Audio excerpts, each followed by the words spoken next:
Now available in paperback and e-readers, E-Steam Ascension, The Devilish Diva reaches a turning point in her life with this powerful E-Steam series story. Get E-Steam Ascension at online booksellers today.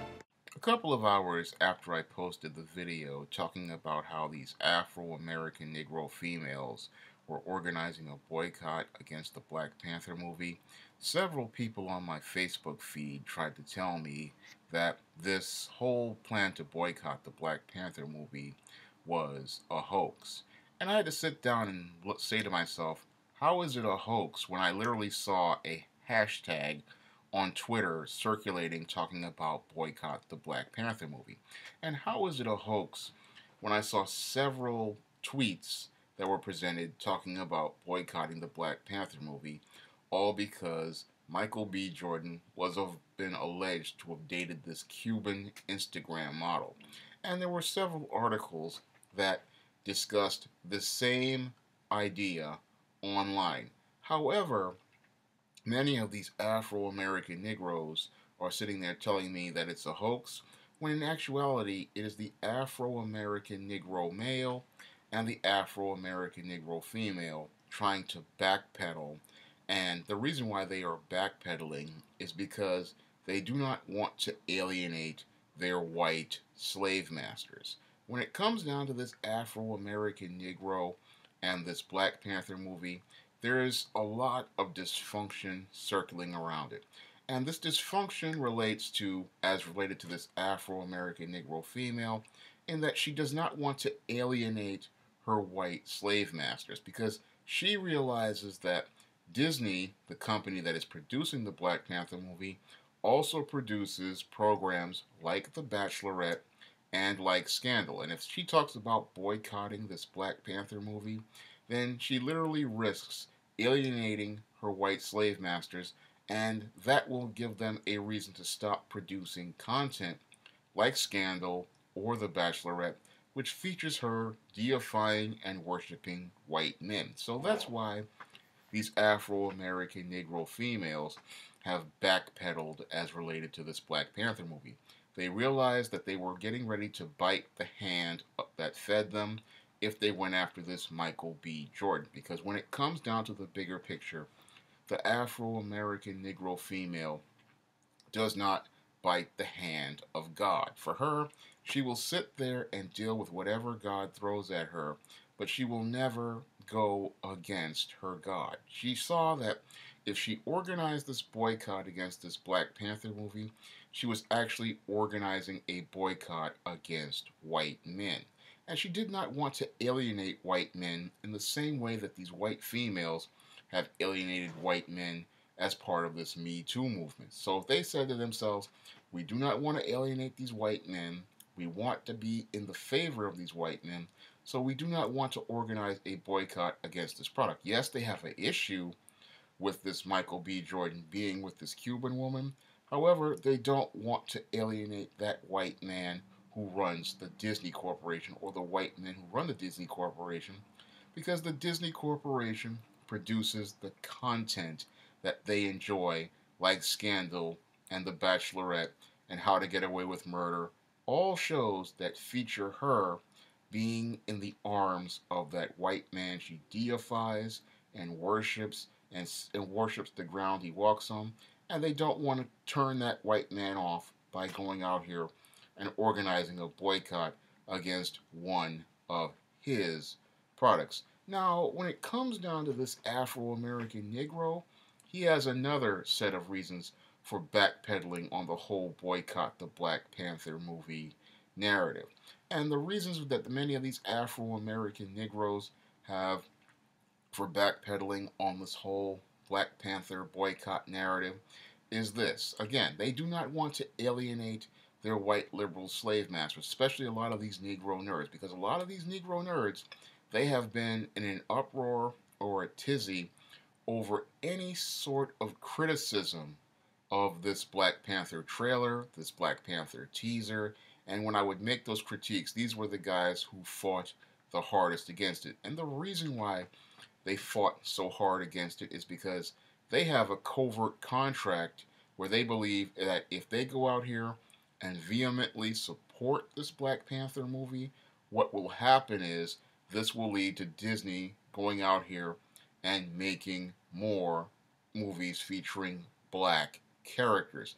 And this is the covert contract that they have. So they don't want to alienate Disney. They think that if they go out here and they give it a huge box office opening, that this will open the floodgates of Disney's coffers and lead to them feeling motivated to go out here and produce more content featuring African American superheroes.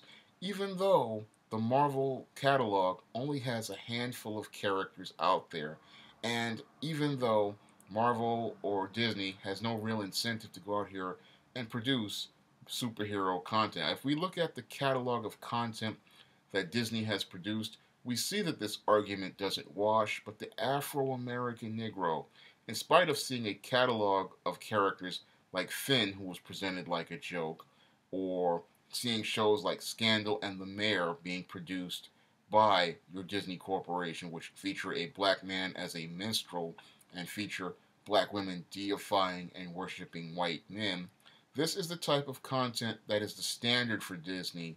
However, the Afro-American Negro nerds, they believe if they go out here and support this Black Panther movie and support Disney by giving it all their money, they're going to get this whole flood of black superhero movies coming out into the marketplace. This is the dysfunctional reasoning that they have. They think that if they go out here and spend that money, that's going to send a message to Disney to make more.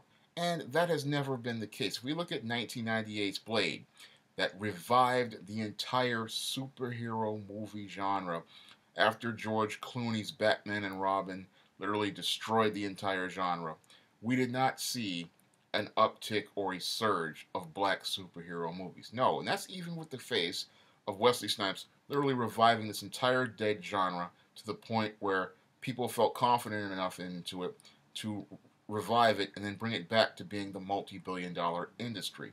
But you can't tell that to them because for them, they believe if they continue to support this white institution, they will get some sort of benefit from it. So the whole thing with these Afro-American Negroes on both sides, both the male and the female, they're investing heavily in this Black Panther movie. These black females know that they can no longer alienate this white man because they know if they talk about boycotting this movie, that's slapping that white man in the face because that white man who created Black Panther and that white man who owns Disney is the same man who produces their favorite show, Scandal, and their other favorite show, How to Get Away with Murder, and produces reality shows like The Bachelorette, which allow them to see the fantasy of Rachel Lindsay getting engaged to having a relationship with white men, and they don't want to turn that guy off.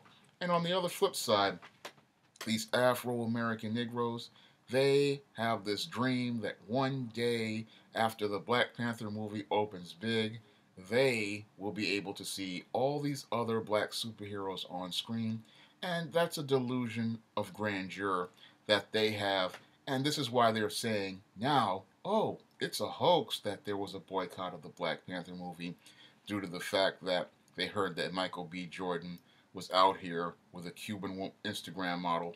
However, that argument also is dysfunctional because if you look at all of these Afro-American Negroes that are a part of Hollywood, they all are involved with white men or they are involved with white women. So any sort of talk about boycotting any sort of black performer for being involved in an interracial relationship is completely illogical because they all have been involved in interracial relationships throughout their career. You can go all the way back to the era of Lena Horne and Pearl Bailey and Dorothy Dandridge. All were involved with white men.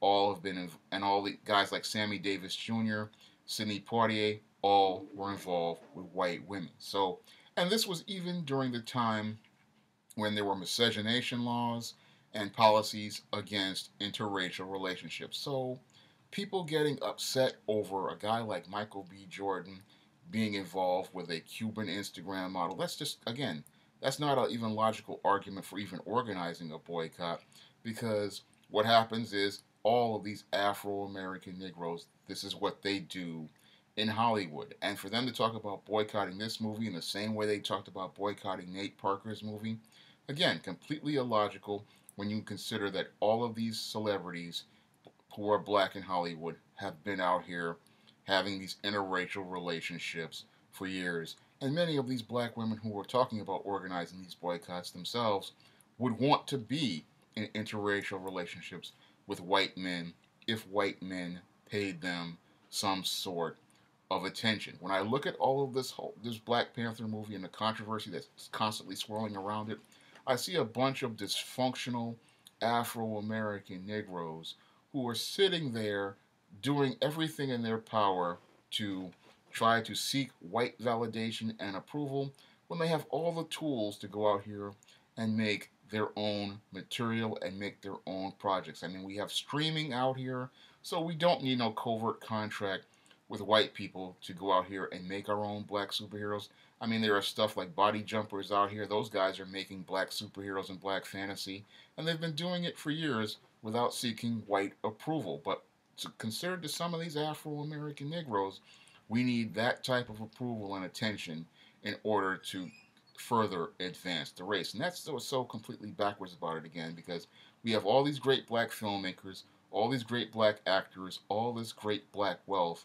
We could have made our own stuff many years ago, and we have the distribution system out here to make our own stuff. And Ava DuVernay showed us that when she made I Will Follow. And I look at all these online streaming like Twitch and all these other websites, and the tools are all there for the Afro-American Negro to make their own superhero movie and make their own superhero movie very well. I mean, if Robert Rodriguez can make movies for $5,000, then what's to stop black people from making a movie that features fantasy and science fiction with a limited budget? Because that's how these movies used to be made, and we still can make them. Unfortunately, too many Negroes are spellbound by the whole concept of the white man's fantasy being better and his ideas for escapism being the only ideas that a black person can have for a fantasy, and that their idea of fantasy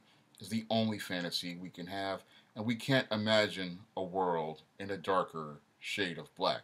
If you'd like to try some of my SJS Direct fantasy titles, you may do so by clicking the link to Amazon.com. And if you want to see me make more videos like this, you can donate to my Patreon by clicking the link in the description box. That's all I have to say for this video. You can comment, rate, and subscribe.